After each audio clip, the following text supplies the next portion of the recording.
The night was cold, the kind that seeps into your bones and makes every breath sting. Rain poured relentlessly over the city, turning the streets into rivers and the alleyways into shadows.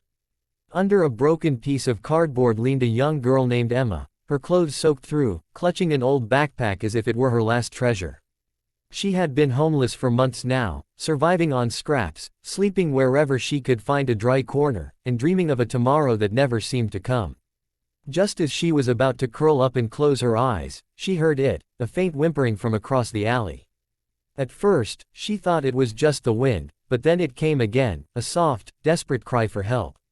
She pulled herself up, shivering, and followed the sound until her flashlight caught sight of a tiny golden retriever, drenched and trembling beneath a trash bin.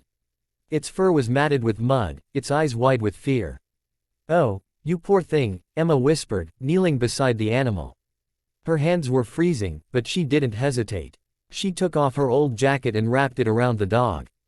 The little creature nuzzled into her arms, shivering less now that it felt warmth. Real warmth, not from the jacket, but from the girl's heart. That night, Emma shared the only piece of bread she had with the dog. She held it close, keeping it dry under a torn umbrella she'd found days ago. The rain didn't stop, but somehow, she didn't feel as alone anymore. For the first time in a long while, she had someone, something, to care for. Morning came with the soft light of dawn cutting through the mist. The dog woke first, licking Emma's hand. She smiled faintly. "You need to go home, don't you?" she said softly. She could tell the dog wasn't a stray. Its collar, though dirty, had a small tag, but the writing was too faded to read. She spent the morning walking through the streets, asking strangers if they'd lost a dog, but no one recognized it. Eventually, she found a small park and sat on the bench with the dog beside her. "Maybe I'll call you Lucky," she murmured. "Because finding you makes me feel lucky again." The dog wagged its tail, and for the first time in months, Emma laughed. It wasn't much, but it was real. That night, she returned to her usual spot, an old, abandoned storage room behind a grocery store. Lucky curled up beside her again, warm and content. As Emma drifted to sleep, she whispered, "Don't worry, Lucky. I'll take care of you, no matter what." The next morning, there was a knock on the rusty metal door. Emma jolted awake, startled. No one ever came here. She hesitated before slowly opening it, and there stood a man in a dark coat, holding an umbrella. His face was tired but kind, and his eyes widened the moment he saw Lucky.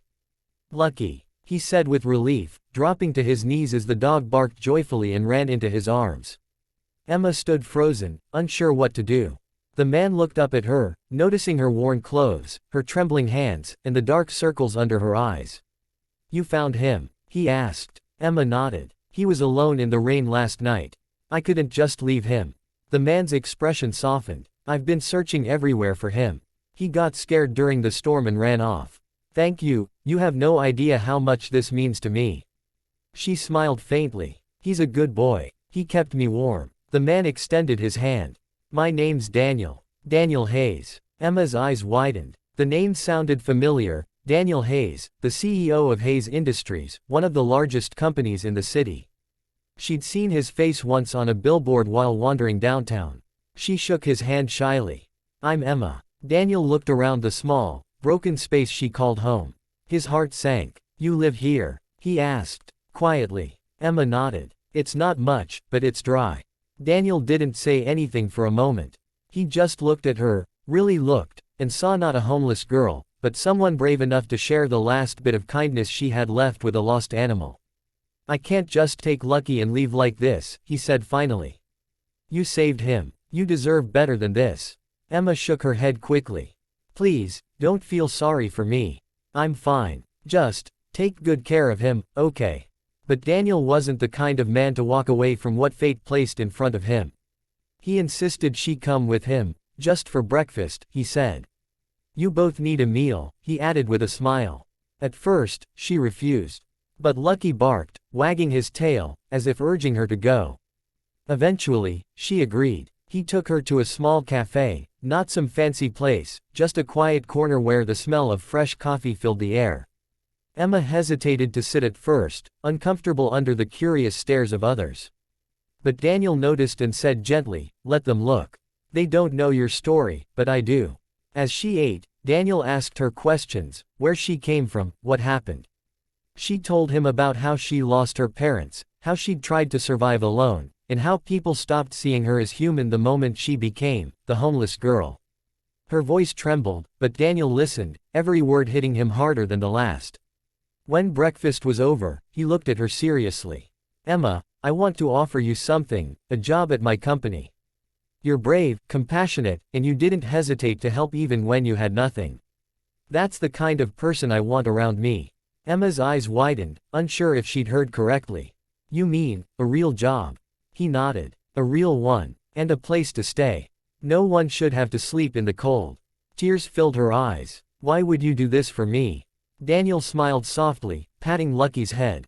Because you reminded me what real kindness looks like. You saved my best friend when you didn't have to, now let me return the favor. Weeks passed, and Emma's life began to change. She started working at Daniel's company, first in the mailroom, then slowly learning more. She worked hard, her sincerity winning everyone's respect. Daniel often said that she brought something to the office that money couldn't buy, heart. And every evening, when she returned to her small but cozy apartment, one Daniel had helped her find, Lucky was there, waiting by the door, tail wagging, eyes bright with love. Emma would kneel down, hug him tightly, and whisper, "You were my miracle." Months later, Daniel called her into his office. "Emma," he said, "you've grown so much. I think it's time you lead the new charity branch we're starting, for homeless youth. Who better to understand them than someone who's been there and fought her way out?" Tears streamed down Emma's cheeks. "I don't know what to say." Daniel smiled. "Say thank you, but not to me. Say it to yourself. You earned this." That night, Emma looked out her window at the city lights, Lucky curled up beside her, and whispered, "Sometimes, one small act of kindness can change your whole world."